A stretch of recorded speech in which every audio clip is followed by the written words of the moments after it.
Dear believers in Jesus Christ, warm greetings to everyone. Welcome back to 180 Turn. క్రితం వీడియోలో మనం మత్తయి సువార్త 6వ అధ్యాయం పూర్తిగా ముగించుకున్నాం.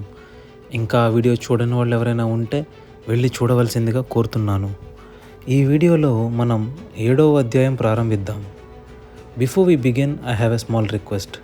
While watching this video, please keep your Bible open and follow along with the verses for better understanding. Okay, 7వ అధ్యాయం ఆరంభం చూస్తే ఇలా రాయబడి ఉంది. మీరు తీర్పు తీర్చకుడి, అప్పుడు మిమ్మును గూర్చి తీర్పు తీర్చబడదు. మీరు తీర్చు తీర్పు చొప్పుననే మిమ్మును గూర్చి తీర్పు తీర్చబడును. మీరు కొలుచు కొలత చొప్పుననే మీకును కొలవబడును. నీ కంటిలో ఉన్న దూలమును ఎంచక నీ సహోదరుని కంటిలో ఉన్న నలుసును చూచుట ఎలా?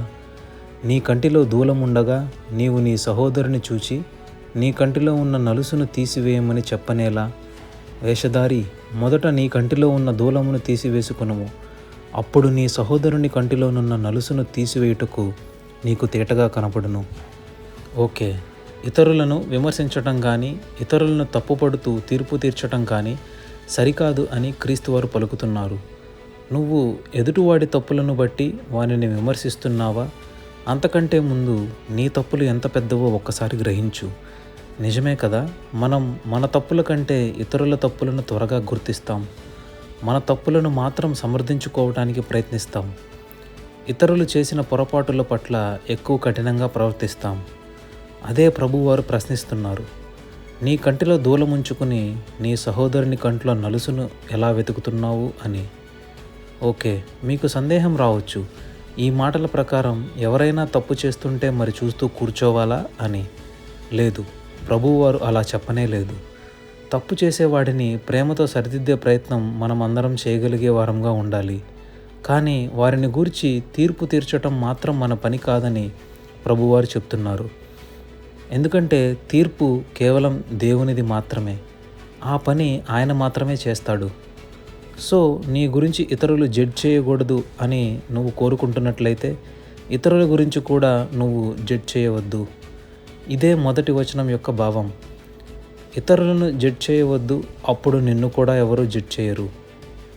ఓకే, 5వ వచనంలో ప్రభువారు దీనికి ముగింపునిచ్చారు చూడండి. ఇక్కడ ప్రభువారు అంటున్నారు, వేషధారి, ఇతరుల తప్పులను సరిదిద్దే ముందు నీ హృదయాన్ని పరిశీలించు. నీ యొక్క సొంత పాపాలను మరియు లోపాలను పరిశీలించు. వాటిని సరిదిద్దుకోవడానికి ప్రయత్నం చెయ్యి.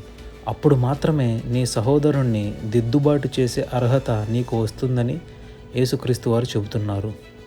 సో దిద్దుబాటు చేయడం ఏమాత్రం పొరపాటు కాదు. Okay, when we move forward, 7వ వచనంలో ఇలా రాయబడి ఉంది. పరిశుద్ధమైనది కుక్కలకు పెట్టకుడి, మీ ముత్యములను పందుల ఎదుట వేయకుడి. వేసిన ఎడల అవి ఒకవేళ వాటిని కాళ్లతో త్రొక్కి మీ మీద పడి మిమ్ముని చీల్చివేయును. ఇక్కడ క్రీస్తువారు అలంకార భావంలో మాట్లాడారు. పరిశుద్ధమైనది ఇంకా ముత్యములు అనగా దేవుని సువార్త, మంచి మాటలు మరియు దిద్దుబాటుకి సూచన. కుక్క ఇంకా పంది అనగా మూర్ఖులకు సూచన. కుక్క స్వభావం ఎటువంటిది అంటే తాను కక్కిన దానిని తిరిగి మరలా తింటుంది. మరియు పంది స్వభావం కూడా ఎటువంటిదో మనందరికీ తెలుసు. బైబిల్లో ఎన్నో సందర్భాల్లో మూర్ఖులను ఈ జంతువులతో పోల్చటం మనం గ్రహిస్తాం. ముఖ్యంగా దిద్దుబాటుని అంగీకరించని మూర్ఖులు. అలాంటి వారు చేసే తప్పును సరిదిద్దడానికి మనం ప్రయత్నించినప్పుడు తిరిగి మనకే హాని తలపెడతారు. దిద్దుబాటుని ఏమాత్రం అంగీకరించరు. అలా హృదయాలను కఠినపరుచుకున్న మూర్ఖుల వద్ద మీరు వివేచన కలిగి వ్యవహరించాలని, లేకుంటే వారు మీకు హాని తలపెట్టగలరు అని ప్రభువారు చెబుతున్నారు. ఇక నేను ముగించబోతున్నాను. ఈ భాగంలో మనం నేర్చుకోవాల్సిన విషయం, నీకు నువ్వు నీతిమంతుడుగా ఎంచుకొని నీ సహోదరుని యొక్క చిన్న తప్పును లేక లోపమును ఎత్తి చూపుతూ వాడు ఒక చెడ్డవాడు ఇంకా మారడు అని తీర్పు తీర్చడం ఎంతమాత్రం సరికాదు. మరి నువ్వు ఏం చేయాలంటే ముందు నిన్ను నువ్వు సరిదిద్దుకోవాలి.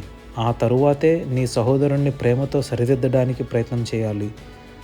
కానీ విమర్శ చేత కాదు. దేవుని సువార్త చెబుతూ వానిలో మార్పు తీసుకురావాలి. నీ సహోదరుడి మార్పు గురించి నువ్వు ప్రార్థన చేయగలగాలి. After watching this video, I encourage you to read from verse 1 to verse 6 of this chapter. If you have any doubts or suggestions, we can discuss in the comment section. We will meet in the next video.